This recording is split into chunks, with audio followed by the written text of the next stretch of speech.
सभी विद्यार्थियों का एक बार फिर से स्वागत है संस्कार चिल्ड्रन एकेडमी बाड़मेर के यूट्यूब चैनल में। विद्यार्थियों, इस वीडियो लेक्चर से पहले आप पढ़ चुके हैं रक्त वर्ग का आनुवांशिकीय महत्व। इस लेक्चर के अंदर हम समझेंगे अंगदान व देहदान को। जी हाँ, इस लेक्चर के अंदर हम समझेंगे अंगदान व देहदान को।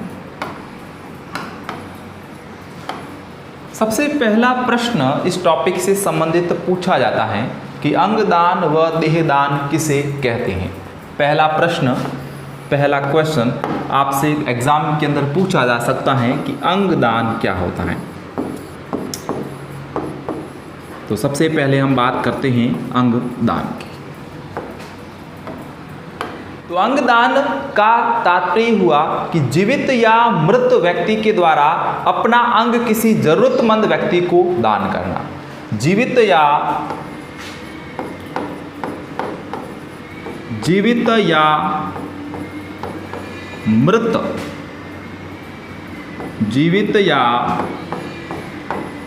मृत व्यक्ति के द्वारा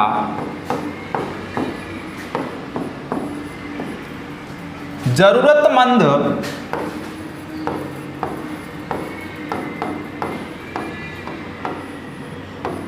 व्यक्ति को अपना अंग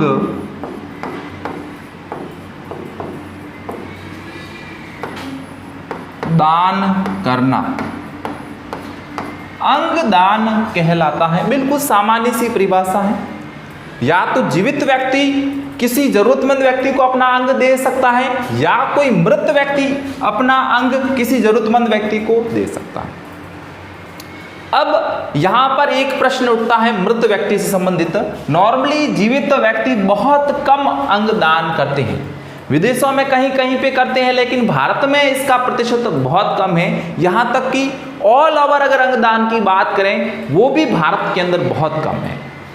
लेकिन अगर हम बात करें एक मृत व्यक्ति की, तो मृत व्यक्ति से हम अंग कैसे ले सकते हैं, वह जरूरतमंद व्यक्ति की मदद कैसे कर सकते हैं। जैसे कि किसी परिवार के अंदर किसी व्यक्ति की मौत हो गई और उस व्यक्ति ने पहले से एक फॉर्म फिल किया हुआ था, तो वह व्यक्ति पहले दो गवाहों के साथ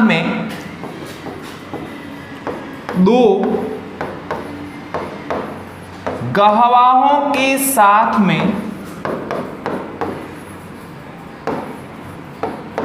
अपनी मृत्यु के उपरांत, अपनी मृत्यु के बाद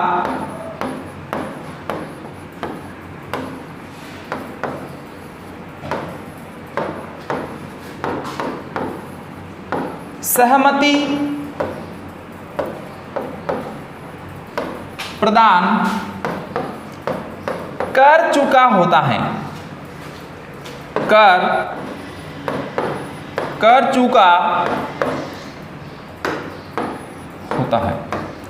अगर किसी मृत व्यक्ति के शरीर के किसी पार्ट्स को काम में लिया जा रहा है, किसी ऑर्गन को काम में लिया जा रहा है, इसका मतलब ये हुआ कि उस व्यक्ति ने पहले सहमति दे दी थी कि मेरी मृत्यु के बाद मेरे शरीर के अंग किसी जरूरतमंद को दान कर दिए जाएं, या मेरे शरीर पर जो विद्यार्थी आगे भविष्य में डॉक्टर बनने जा रहे हैं वो मेरे शरीर पर एक्सपेरिमेंट कर सकें, प्रयोग कर सकें। तो ऐसी सहमति पहले वह व्यक्ति दे चुका होता है। उसके बाद उसके मृत शरीर को या तो एक्सपेरिमेंट के लिए काम में लिया जाता है या फिर किसी जरूरतमंद व्यक्ति को उसके ऑर्गन डोनेट किए जाते हैं। तो ये तो बात हो गई एक जीवित या मृत व्यक्ति की कि वो कैसे अपने अंग दान कर सकते हैं।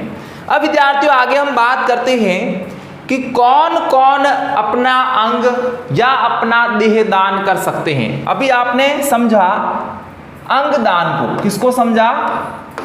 अंगदान को। नेक्स्ट हम यहां पर बात कर लेते हैं देहदान की। अंगदान का मतलब है केवल ऑर्गेन्स। यहां पे किसकी बात करी जा रही है? ऑर्गेन्स की बात की जा रही है, ऑर्गेन्स अगर डोनेट किए जाएं तो उसे हम कहेंगे अंगदान, और अगर पूरी बॉडी डोनेट की जाए तो उसे हम कहेंगे देहदान। देहदान का मतलब है पूर्ण शरीर दान करना। मृत्यु से पहले वह व्यक्ति अपनी सहमति दे चुका होता है कि मेरी मृत्यु के बाद में मेरे देह को, मेरी बॉडी को, मेरे शरीर को जरूरतमंद के लिए काम में लिया जाए। वैसे मरने के बाद जाना तो सभी को जमीन में है या फिर सभी को जलना है।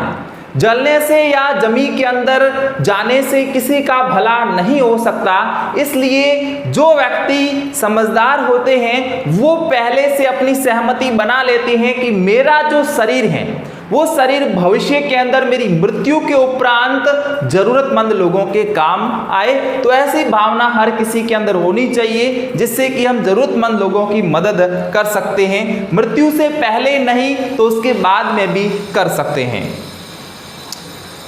आगे हम बात करते हैं कि कौन कौन अंगदान व देहदान कर सकता है। कौन कर सकता है? कौन कर सकता है अंगदान व देहदान? कौन कर सकता है अंगदान व देहदान? पहली बात, हर कोई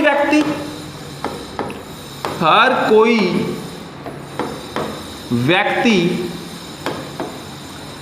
अंगदान व देहदान कर सकता है, चाहे वो किसी भी धर्म का हो, चाहे वो किसी भी धर्म का हो, किसी भी जाति का हो, किसी भी लिंग का हो, कोई भी उसका लिंग हो, कि हम कह सकते हैं कि अंगदान व देहदान हर कोई व्यक्ति, कोई भी व्यक्ति कर सकता है जो किसी भी धर्म का हो, किसी भी जाति का हो, चाहे उसका लिंग कुछ भी हो, वो सभी व्यक्ति अपना अंग, अपना देह डोनेट कर सकते हैं। तीसरी बात, अगर किसी की उम्र 18 वर्ष से कम है, 18 वर्ष से कम है, तो जो 18 वर्ष के कम के बच्चे होते हैं वह अपनी अभिभावक से सहमति ले सकते हैं। यानी कि जिनकी उम्र 18 वर्ष से कम होती है वह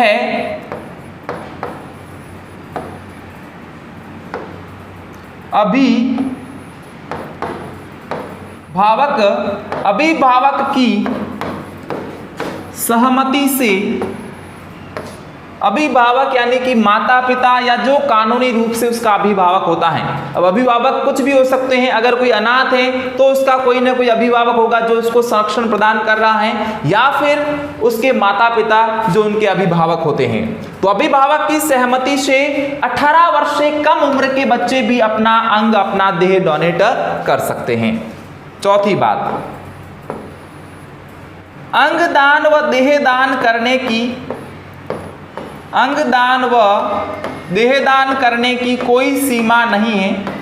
एक छोटा बच्चे से लेकर एक 90 वर्ष के बुजुर्ग तक, एक 90 वर्ष के बुजुर्ग तक सभी अपना अंग, अपना देह डोनेट कर सकते हैं। तो आपके मन में जो कंफ्यूजन रहता है कि सर कौन अंगदान या कौन देहदान कर सकता है, तो यहाँ पर विद्यार्थियों हमने बात कर ली कि कौन कौन अपने अंग और अपना देह डोनेट कर सकते हैं। आगे हम बात करेंगे कि जो अंगदान व देहदान है, अंगदान व देहदान, इनकी मांग कितनी है और पूर्ति कितनी हो रही है। सबसे पहले हम यहाँ लिखेंगे मांग और फिर लिखेंगे हम यहाँ पर पूर्ति। मांग कितनी है, पूर्ति कितनी होती है। सबसे ज़्यादा अंगों में गुर्दों की मांग अधिक रहती है, हृदय की मांग रहती है, यकृत की मांग रहती है। अब हम देखेंगे कि गुर्दों, हृदय और यकृत की मांग कितनी है और पूर्ति कहां तक हो रही है इंडिया के अंदर। और हम यहां पर बात करेंगे प्रति वर्ष, हर वर्ष, प्रति वर्ष कितनी मांग होती है और पूर्ति कितनी होती है। अगर हम गुर्दों की बात करें तो प्रति वर्ष, हर वर्ष लगभग 2 लाख गुर्दों की मांग रहती है, लेकिन पूर्ति कितनी होती है तो केवल 6 से 7 हजार गुर्दों की पूर्ति होती है। इसका कारण आप बता सकते हैं क्या?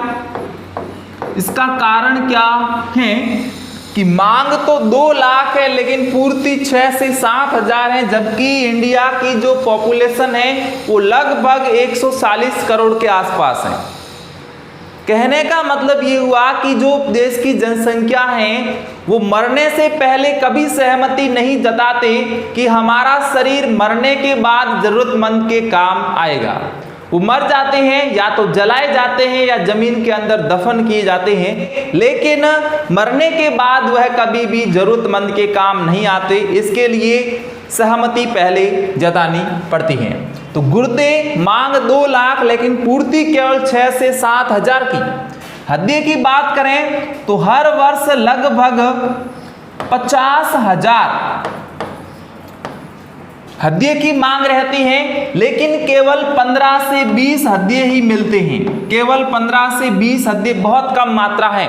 50 हजार की तुलना में 15 से 20 की मात्रा बहुत कम है, ये संख्या बहुत कम है। यानी कि जो बाकी वाले लगभग 49,980 लोग हैं, उनका जीवन खतरे में है। बात करें हम यकृत की तो इनकी मांग भी लगभग हर वर्ष 50 हजार की रहती है, लेकिन अगर हम यहाँ पर पूर्ति की बात करते हैं तो लगभग 700 यकृत हर वर्ष मिल जाते हैं, जो बहुत कम संख्या है। बाकी वाले जो 49,300 लोग हैं, उनका जिंदगी, उनका भविष्य भी खतरे में है।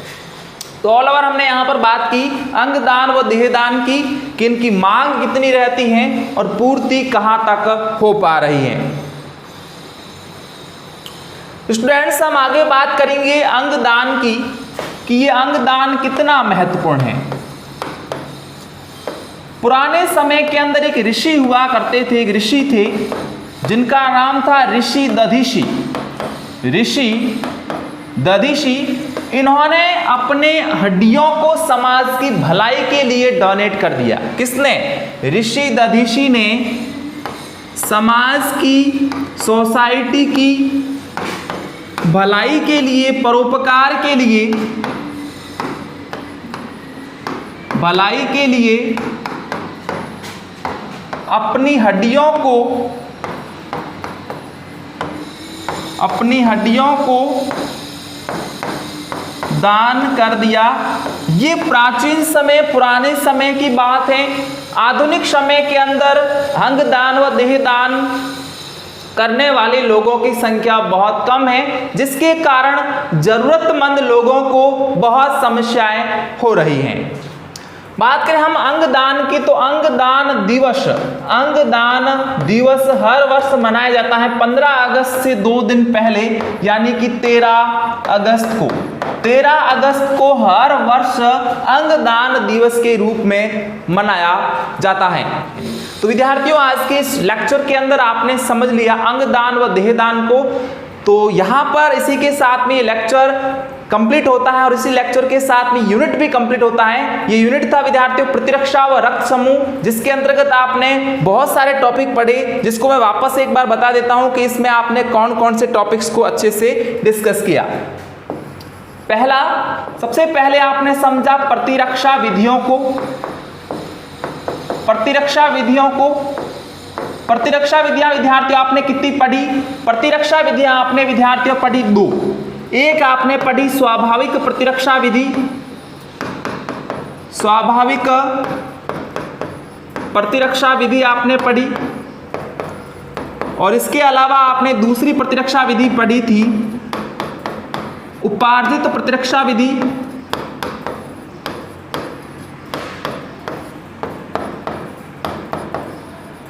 स्वाभाविक को जन्मजात कहते हैं, उपार्जित प्रतिरक्षा को विशिष्ट प्रतिरक्षा कहते हैं। स्वाभाविक का मतलब है जो जन्म से ही शरीर में है। दूसरी बात, जो भी रोगाणु आता है, जैसे कि यहाँ पर ये बॉडी है, ये शरीर है, इस शरीर पर कोई भी रोगाणु अटैक करता है तो सभी रोगाणुओं के खिलाफ समान रूप से ये स्वाभाविक प्रतिरक्षा विधि कार्य करती है। लेकिन उपार्जित प्रतिरक्षा विधि प्रत्येक रोगाणु के खिलाफ विशिष्ट तरीके से कार्य करती है। जैसे कि कोई टीबी का माइक्रोबैक्टीरियम ट्यूबरक्लोसिस आक्रमण कर रहा है तो उसके खिलाफ स्पेशल विशिष्ट प्रतिरक्षा विधि सक्रिय होती है और उसको नष्ट करती है। लेकिन स्वाभाविक प्रतिरक्षा विधि में ऐसा नहीं होता है। तो ये टॉपिक आप पहले पढ़ चुके हैं। इसके अतिरिक्त विद्यार्थियों आपने पढ़ा था प्रतिजन व प्रतिरक्षियों को। बात करें हम प्रतिजन की तो प्रतिजन विद्यार्थियों होते हैं रोगाणु।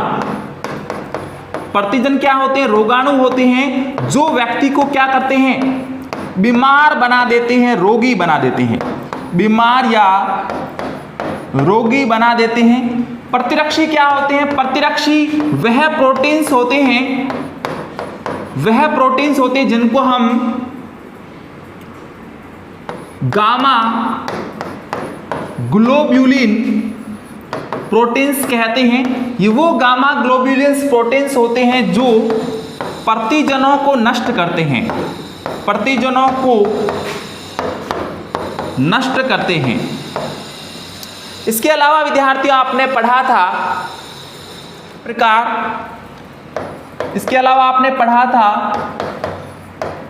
प्रतिरक्षियों के प्रकार। प्रतिरक्षी की संरचना आपने पढ़ी थी। प्रतिरक्षियों के मैंने आपको 5 प्रकार पढ़ाए थे। प्रतिरक्षी पढ़ाया था IgA, प्रतिरक्षी पढ़ाया था IgD, प्रतिरक्षी पढ़ाया था IgE,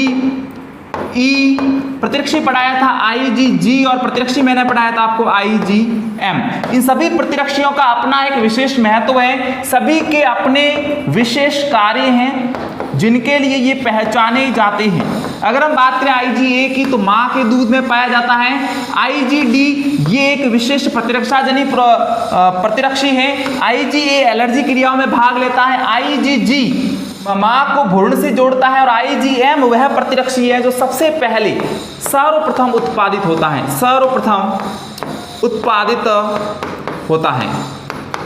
तो ये चीजें आप पहले विद्यार्थियों डिस्कस कर चुके हैं, पढ़ चुके हैं।